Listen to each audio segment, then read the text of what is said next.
ओम सर्वोपनिषदो गावो दोग्धा गोपालनंदन पार्थो वत्सः सुधीर्भोक्ता दुग्धं गीतामृतं महत् दुग्धं गीतामृतं महत्। प्रिय बंधू भगिनींनो नमस्कार। गीतामृतम महत् या मालिकेमध्ये आपलं स्वागत आहे। 13व्या अध्यायावर आपलं चिंतन सुरू आहे। तर इथे भगवंत काय म्हणतात, तो आत्मा कसा आहे हे आपण बघत आहोत। मागच्या वेळेस पण आपण बघितलं की तो कसा ज्योतिर्मय आहे, त्याचं स्वरूप बघितलं। आता तो काय करतो आणि काय करत नाही हे आपण या श्लोकामध्ये बघणार आहोत। उपद्रष्टा नुमंताच भर्ता भोक्ता महेश्वरः परमात्मेति चाप्युक्तो देहेस्मिन् पुरुषः परः देहेस्मिन् पुरुषः परः। तर इथे भगवंत काय म्हणतात, उपद्रष्टा नुमंताच म्हणजे उपद्रष्टा हा कसा आहे, हा द्रष्टा आहे म्हणजे हा साक्षी आहे। आपण जीवात्म्याबद्दल बोलत आहोत। या शरीरामध्ये जो आत्मा आहे त्याविषयी आपण चर्चा करत आहोत, त्यावर चिंतन करत आहोत। तर हा उपद्रष्टा आहे म्हणजे साक्षी आहे। तो कशामध्येही इन्व्हॉल्व होत नाही, तो फक्त बघण्याचं कार्य करतो। मग इन्व्हॉल्व कोण होतं, प्रकृती हे सगळे कार्य करत असते। तर शरीर म्हणजे प्रकृतीच आहे, तेव्हा प्रकृती कार्य करते, पण हा फक्त तिथे प्रकाश देतो, म्हणजेच काय आहे, जीवन देतो। आता जसा ट्यूबलाईट आहे, आता या ट्यूबलाईटमध्ये मी बोलत आहे। आता तो ट्यूबलाईट काहीही करत नाही, त्याचं काम काय आहे, त्याचं काम फक्त प्रकाश देणं आहे। आता मी त्या प्रकाशामध्ये काय करतो यामध्ये तो इन्व्हॉल्व होत नाही, त्यामध्ये त्या ट्यूबलाईटचा काहीही रोल नाही। मी व्याख्यान पण देऊ शकतो, मी इथे काही लिहू पण शकतो, म्हणजे काहीही करू शकतो। तो प्रकाश त्यामध्ये इंटरफेअर करतच नाही, तो हस्तक्षेपच करत नाही, कारण त्याचं काम प्रकाश देणं हेच आहे। तेव्हा तो साक्षी रूपानं तिथे असतो, तो नुसता बघतो। आपल्या मनामध्ये जे संस्कार आहे ना, त्या संस्काराप्रमाणेच आपण वागत असतो। आता जेव्हा आपण एखादं वाईट कर्म करतो तेव्हा आतून आपल्याला माहिती असते की आपण जे करतो आहे ते बरोबर नाही। आपल्याला तो अंतरावाज येतो की हे योग्य नाही, पण आपण तो आवाज दडपून टाकतो, म्हणजे त्याकडे लक्ष देत नाही आणि त्यामुळे आपण ते कर्म करतो। म्हणजे आपल्या मनामधल्या प्रवृत्ती एवढ्या प्रबळ असतात की आपण आपल्याला कितीही सांगितलं तरी ते कार्य करतोच, वाईट कार्य करतोच। म्हणून भगवंत काहीही करत नाही, तुमच्या कर्माप्रमाणे तुम्ही करा। इथे भगवंत कशामध्ये हस्तक्षेप करत नाही। म्हणजे इथे आपण जरी वाईट कर्म करत असू तरी भगवंत थांबत नाही, आणि भगवंतानी सांगितलं तरी ऐकते कोण। दुर्योधनाला भगवान कृष्णाने किती सांगितलं की अरे युद्ध करू नको, पण दुर्योधनाने ऐकलं कुठे। भगवान श्री रामकृष्णाने हृदयराम आणि हाजराला किती सांगितलं की अरे म्हणे तुम्ही असे वागता, हे काही बरोबर नाही, पण त्यांनी कुठे ऐकलं। तो हाजरा आणि हृदयराम जसेच्या तसेच राहिले, त्यांच्यामध्ये काहीही बदल घडून आला नाही। म्हणजे सांगूनही काही उपयोग होत नाही। मनुष्य आपल्या प्रकृतीप्रमाणे आपल्या स्वभावाप्रमाणेच वागत असतो, त्यामुळे भगवान त्यामध्ये इंटरफेअर करत नाही। कारण जसा कर्माचा नियम असेल तसं तो मनुष्य करेलच। त्याला कितीही सांगितलं तरी तो वाईटच कर्म करेल, तो मुळे ऐकणारच नाही। मग भगवान फक्त बघण्याचं कार्य करतो, त्याला फक्त जीवन देतो। आता तुला या जीवनाचा काय उपयोग करून घ्यायचा आहे तू ठरव, तुला भगवंताने बुद्धी दिलेली आहे, आता कसं काय करायचं हे तू ठरव। म्हणजे लोकांना माहिती नसते असं नाही, लोकांना माहिती असते की आपण जे करतो आहे ते वाईट आहे, हे त्यांना माहिती असते।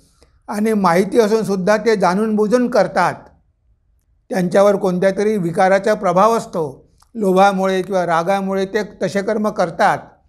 आता थांबवू शकत नाही। भगवान तरी काय करणार? तो साक्षीरूपानं बघतो सगळं. जीवाला ते वाईट कर्म करून त्याचे भोगही भोगावे लागतात, पण ह्या जीवाला कळतच नाही आणि भगवंतही त्यामध्ये इंटरफेअर करत नाही. मला एक गोष्ट आठवते. एकदा मला वाटते ती गोष्ट टॉलस्टॉयची गोष्ट आहे. तर एकदा एक भक्त म्हणाला की भगवंता, तुम्हाला जो पॉवर आहे, जी शक्ती आहे, ती मला 1 वर्षासाठी द्या ना. 1 वर्ष मी बघतो. तर भगवान म्हणाले की ठीक आहे, तुला 1 वर्षासाठी मी भगवान करतो, पण बघ, तू काहीही करायचं नाही. तू फक्त बघायचं. तुझं काम फक्त बघायचं राहणार आहे. तू कशामध्येही हस्तक्षेप करू नको. तो म्हणाला ठीक आहे, मी काही हस्तक्षेप करणार नाही. मग एक मोठा टावर बांधला आणि त्या टावरवरती तो फक्त जाऊन बसला आणि त्या टावरमधून त्याला सगळं काही दिसायला लागलं. ह्या जगामध्ये ज्या ज्या घडामोडी होत्या सगळं दिसायला लागलं. कोणी मारत आहे, कोणी काही चांगले कर्म करत आहे, कोणी वाईट कर्म करत आहे, सगळं तो बघत होता. तो मात्र एकदम शांत होता. एक दिवस काय झालं, त्याला त्याचं घर दिसलं आणि त्यामध्ये दिसलं की शेजारचा मनुष्य, त्याची आई घरी होती. आता त्यानं बघितलं की शेजारचा एक मनुष्य रात्री त्याच्या घरामध्ये शिरलेला आहे. आता तो मनुष्य याच्या आईला मारणार आणि सगळ्या घरातले पैसे लुटून घेऊन जाणार. आता हे ह्या भक्तांनी बघितलं तर त्याला ते राहवलं नाही. तो लगेच खाली आला, धावत धावत गेला, आपल्या घरी गेला. त्या घरी गेला, त्या चोराला पकडलं, त्याची चांगली पिटाई केली, त्याला घराच्या बाहेर काढून दिलं, आपल्या आईचा प्राण वाचवला आणि पुन्हा तो तिथे जाऊन बसला. आता 1 वर्ष पूर्ण झालं आणि मग त्या आईनं काय केलं की अरे, हा माझा शेजारी माझा जीव घ्यायला निघाला होता, त्याला 1 दिवस घरी बोलावलं जेवायसाठी आणि जेवणामध्ये विष दिलं आणि तो शेजारी बिचारा मरण पावला. मग भगवान त्या भक्ताला म्हणाले, बघितलं, मी तुला म्हटलं होतं की तू काहीच करायचं नाही, तू शांत बसून राहायचं, पण तुला ते राहवलं नाही, कारण तुझी आसक्ती होती. आता तू गेला, त्या चोराला हाकलून लावलं, तुला आईला वाचवलं, पण शेवटी बघ आईच्या हाताने काय झाला, खून झाला. तुझ्या आईने त्या शेजाऱ्याचा खून केला. आता तुझी आई त्यावेळेस जर मरण पावली असती तर तिचे सगळे चांगले पुण्यकर्म होते. त्या चोरानं तिला मारलं असतं तर ती सरळ स्वर्गामध्ये गेली असती, पण आता तिच्या हातून ते पाप घडलं, तिनं शेजाऱ्याला मारलं. आता ते पाप घडल्यामुळे तिला आता नरकात जावं लागेल. बघ, तुला मी 1 वर्षासाठी ईश्वर केलं, पण तरी तो ते कार्य बरोबर करू शकला नाही. मी तर बघतो सगळं, मला कळत नाही का जगामध्ये काय होत आहे, पण मी कधीही इंटरफेअर करत नाही. ते प्रत्येकाच्या कर्माप्रमाणे घडत असते, मी त्यामध्ये कशाला इंटरफेअर करायला जाऊ. म्हणजे हा भगवंत, हा आत्मा आपल्या हृदयामध्ये आहे, पण तो उपद्रष्ट आहे. तो फक्त बघण्याचंच कार्य करतो, तो कशामध्ये इंटरफेअर करत नाही. कधीकधी तो आतला आवाज येतो, पण मनुष्याला तो ऐकूच येत नाही, कारण त्याच्या मनामध्ये एवढा गोंधळ असतो, एवढा स्वार्थ असतो की तो आतला आवाज दाबून टाकतो आणि आपल्या इच्छेप्रमाणे वागण्याचा प्रयत्न करतो आणि शेवटी त्याला त्याच्या कर्माची फळं भोगावी लागतात. म्हणून हा आत्मा कसा आहे, उपद्रष्ट आहे. मग हनुमंता म्हणजे तो परवानगी देतो. जर हा जीव चांगले कर्म करत असेल तर तो आत्मा त्याला प्रेरणा देतो, त्याला चांगले कर्म करण्यासाठी प्रेरित करतो, त्याला उत्साह त्याचा वाढवतो. म्हणजे असं नाही की तो आपल्याला प्रेरणा देत नाही, पण जर आपण चांगले कर्म करत असू तर तो नेहमीच आपल्याला मदत करायला तयार आहे. उपमंता म्हणजे तो परमिशन देतो, हां कर, चांगलं आहे, छान आहे, केलं पाहिजे. म्हणजे तो चांगल्या कामासाठी प्रेरणा देतो. जर आपण चांगले कर्म करत असू तर त्याची आपल्याला प्रेरणा मिळते, इन्स्पिरेशन मिळते. आता बघा, स्वामीजीला अमेरिकेमध्ये जायचं होतं. आता त्यांच्या मनाचा गोंधळ उडला की हा माझा निर्णय आहे, ही भगवंताची इच्छा आहे. आता त्यांना काही कळत नव्हतं. ते म्हणाले की जोपर्यंत मला आदेश मिळत नाही तोपर्यंत मी जाणार नाही. आणि त्यांनी एक दिवस बघितलं की समुद्रावरून भगवान श्री रामकृष्ण चालत जात आहे. मग त्यांना वाटलं की हा आता भगवंताचा आदेश आहे, त्यांचीच इच्छा आहे की मी जावं. म्हणजे नरेंद्राला ठाकूरांनी प्रेरणा दिली की अरे हे तू चांगलं कार्य करत आहे, तू गेलाच पाहिजे, बघ मी चाललेलो आहे, माझ्या मागे मागे तू ये. म्हणजे स्वामीजी चांगलं कार्य करत होते, त्यासाठी भगवंताने त्यांना प्रेरणा पण दिली. मग स्वामीजी म्हणाले की आता मी जाणार. त्यांनी आईची पण परमिशन घेतली, ठाकूरांची पण परमिशन मिळाली, मग ते अमेरिकेला गेले. म्हणजे जर अशा प्रकारचे चांगले कार्य आपण करत असू, पण चांगले कार्य आपण करू शकतो केव्हा? जेव्हा आपलं मन शुद्ध असेल, जर आपलं मन पवित्र असेल, आपण चांगलं जीवन जगत असू. आता जेव्हा आपण हे सगळे शास्त्र आहे, सगळे वचन आहे, संतांची वचनं आहे, ते वाचून जेव्हा आपण प्रयत्न करतो, आपण चांगलं होण्याचा प्रयत्न करतो, मन शुद्ध करण्याचा प्रयत्न करतो, जेव्हा आपलं मन काही प्रमाणामध्ये शुद्ध होते, तेव्हा आपल्या मनामध्ये चांगले कार्य करण्याची प्रेरणा निर्माण होते आणि तेव्हाच भगवंत आपल्याला प्रेरणा देतो. जर आपण स्वार्थाच्या पोटी करत असू, स्वतःसाठी करत असू, लोकांवर अन्याय करत असू, तर लोकांना दुःख देत असू, तर मात्र तो परमिशन देत नाही. तो फक्त बघत राहतो. तुला काय करायचं आहे कर, तुझं नशीब तुझ्या संगे. म्हणजे कारण त्याला माहिती आहे की भगवंताने जरी सांगितलं तरी मनुष्य वाईट कर्म करणं थांबवत नाही. मग त्याला सांगून उपयोग काय? कितीतरी उदाहरणं आहे. ह्या अशा लोकांना कितीतरी समजावलं, पण त्यांनी कुणाचंही ऐकलं नाही. आणि कर्ण होता, शिशुपाल होता, त्यांनी कुणाचंच ऐकलं नाही. स्वतःच्या मनाप्रमाणे केलं आणि शेवटी स्वतःचा विनाश करून घेतला. आता भगवंत तरी काय करणार? त्या ठाकूर सांगत आहे ना. आता किती लोक वचनामृत वाचतात, आता वाचल्यानंतर त्यांच्यामध्ये परिवर्तन होतं का? फारच थोड्या लोकांमध्ये परिवर्तन होतं. आणि बाकीचे लोक आपल्या दैनंदिन व्यवहार जसा आहे तसाच करत राहतात.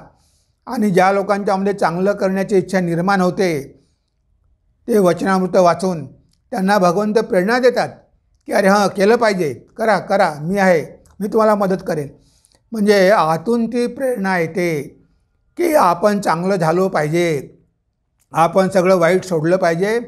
अशी प्रेरणा आपल्याला भगवंत देतो. तो काही सगळ्यांना देत नाही, पण ज्यांची थोडीफार तयारी झालेली आहे अशांना मात्र भगवंत प्रेरणा देतो. म्हणून ते काय म्हटलं आहे, तो कसा आहे, द्रष्टा आहे, उपद्रष्टा. हनुमंताचं म्हणजे तो परवानगी देतो, तो आपल्याला प्रेरित करतो, तो आपल्याकडून कार्य करून घेतो. पण कसे? चांगले कार्य. तो वाईट कार्य करायला कधी प्रेरणा देत नाही आणि तो थांबवतसुद्धा नाही. जरी त्याला माहिती असेल तो थांबवत नाही. त्याला माहिती असते की हे घडणारच आहे. भगवान कृष्णाने बघितलं की युद्ध जिंकल्यानंतर यादव यांना खूप माज आलेला होता. त्यांना माहिती होते की हे पुढे लोकांना त्रास देतील, म्हणून सगळ्यांना प्रभासला घेऊन गेले. त्यांच्या डोळ्यासमोर ते यादव एकामेकांना मारत आहे, कापत आहे. भगवंत बघत आहे, पण त्यांनी थांबवलं नाही की अरे तुम्ही असं करू नका.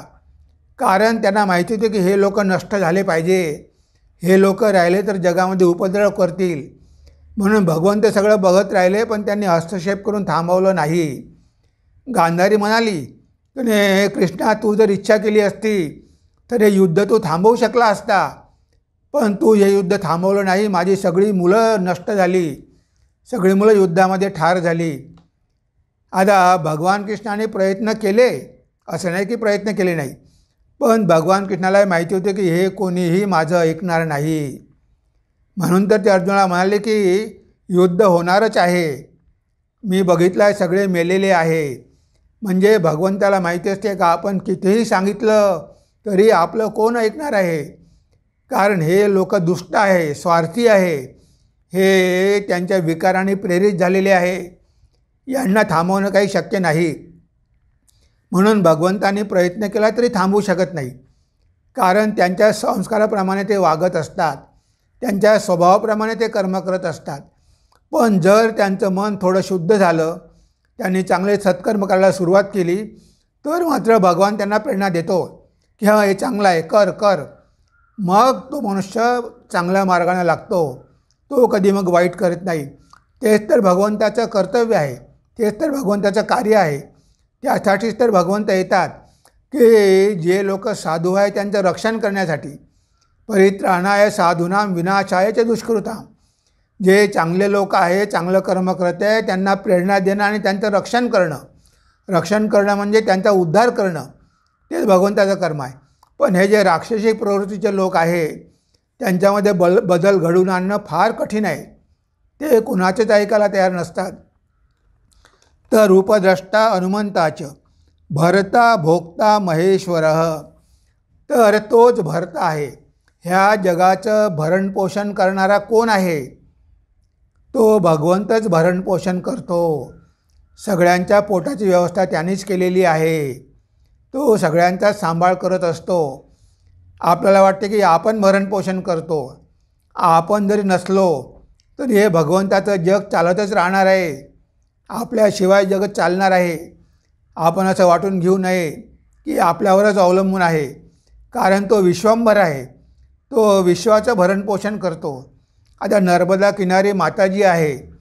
आता त्या माताजी तिथे गंगोत्रीजवळ न खाता पिता राहत आहे.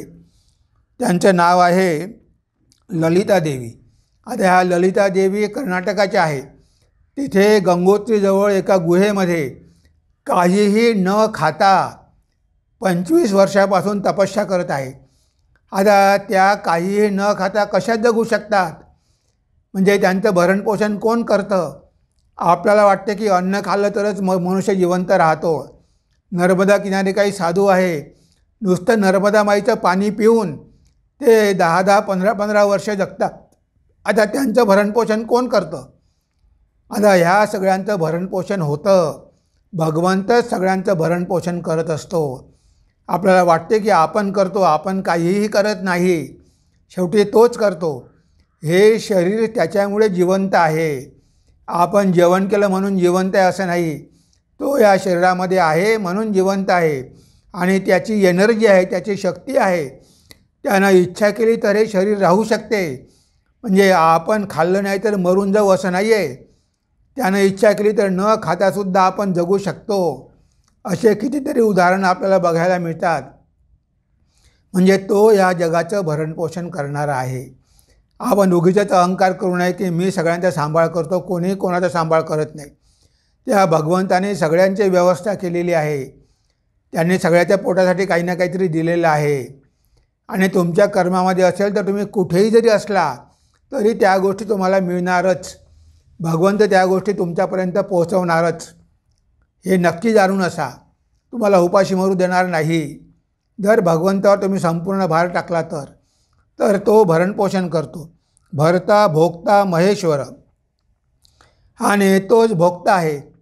ह्या शरीरामध्ये कोण आहे? तो आत्माच आहे ना. तो आत्माच तर भोक्ता आहे. आता ह्या शरीराद्वारे एवढे सगळे कर्म होतात. हे कशामुळे होतात? त्या आत्म्यामुळे. हे इंद्रिय काम करतात कशामुळे? आपण कानाद्वारे ऐकू शकतो. कुणामुळे? त्याच्यामुळे. म्हणजे कानाद्वारे ऐकणारा तोच आहे. तुमच्या तोंडाद्वारे खाणारा तोच आहे. फक्त तुम्हाला माहिती नाही. डोळ्याद्वारे बघणारा तोच आहे. तो हृदयामध्ये आहे. तो डोळ्याद्वारे बघतो, कानाद्वारे ऐकतो, संगीताचा आनंद घेतो. म्हणजे तोच संगीताचा भोक्ता आहे. आता या शरीरामध्ये राहून हे सगळं तो करतो. पण आपल्याला वाटते की मी करतो. आपण काहीच करत नाही. जर तो शरीरामधून निघून गेला तर आपण खाऊही शकणार नाही, ऐकूही शकणार नाही, बोलूही शकणार नाही. म्हणून तोच भोक्ता आहे, तोच भरता आहे. आणि तो महेश्वर आहे. परमात्मेति चाप्युक्तो देहेस्मिन पुरुष पर, तर तो परमात्मा देहेस्मिन या देहामध्ये वास करतो. देहेस्मिन पुरुष पर, तर ह्या शरीरामध्ये जीवात्मा पण आहे आणि परमात्मा पण आहे. हा जीवात्मा फक्त सुखदुःखाचे फळं भोगत असतो. परमात्मा मात्र त्याकडे नुसता बघत राहतो. आपल्याला तो श्लोक माहिती आहे. मुंडकोपनिषदामध्ये आहे. द्वा सुवर्णा सयुजा सखाया समान वृक्षे परिषस्व जाते. एका वृक्षावर 2 पक्षी आहे, सारखे दिसायला आहे. आणि ते कोण आहे? जीवात्मा आणि परमात्मा. हा जीवात्माच कर्माची फळं भोगतो, कर्माची फळं सुखदुःख भोगतो. पण तो परमात्मा साक्षी रूपानं तिथे बसला राहतो, बघत राहतो. तर इथे हा जीवात्मा जो आहे तो भरता भोगता आहे. जरी तो परमेश्वरच आहे, पण ह्या शरीराशी संबंध आल्यामुळे तो आता जीवात्मा झालेला आहे. तो परमात्मेती चापयुक्तो देहेस्मिन पुरुष परः. तर तो परपुरुष या देहामध्येच वास करून ह्या सगळ्या गोष्टी करत आहे. हे भगवंतांनी आपल्याला या श्लोकाद्वारे सांगितलेलं आहे की मी चांगल्या कर्मासाठी तो लोकांना प्रेरणा देतो. ते वाईट कर्म करत असेल तर मी त्यांना थांबवत नाही, त्यांना त्यांच्या कर्माप्रमाणे करू देतो. मी जरी सांगितलं ते ऐकत नाही, त्यांना माहिती असते ते काय करत आहे तरी ते करतात. मग मी त्यांना सांगून उपयोग काय? आणि मीच जगाचा भरता आहे आणि मीच भोगता आहे. हे सगळं माझ्यामुळेच चाललेलं आहे. लोकांना हे माहिती नाही, त्यांना वाटते की तेच सगळं काही करत आहे आणि हेच अज्ञान आहे. तेव्हा हे इथे आपल्याला जाणून घ्यायचे आहे की भगवंत या हृदयामध्ये राहून काय करतो आणि काय करत नाही. जर आपण हे जाणून घेतलं तर नक्कीच आपण भगवंताकडे जाण्याचा प्रयत्न करू आणि या संसाराच्या बंधनात कधीच पडणार नाही. हेच भगवंताला या श्लोकाच्या माध्यमातून आपल्याला सांगायचं आहे. तेव्हा आज आपण आपल्या चिंतनाला इथेच विराम देऊया. नमस्कार, धन्यवाद. ओम सर्वे भवन्तु सुखिनः, सर्वे सन्तु निरामयाः, सर्वे भद्राणि पश्यन्तु, मा कश्चित् दुःखभाग् भवेत्, मा कश्चित् दुःखभाग् भवेत्. ओम शांति शांति शांति. हरि ओम तत्सत्. श्रीरामकृष्णार्पणमस्तु.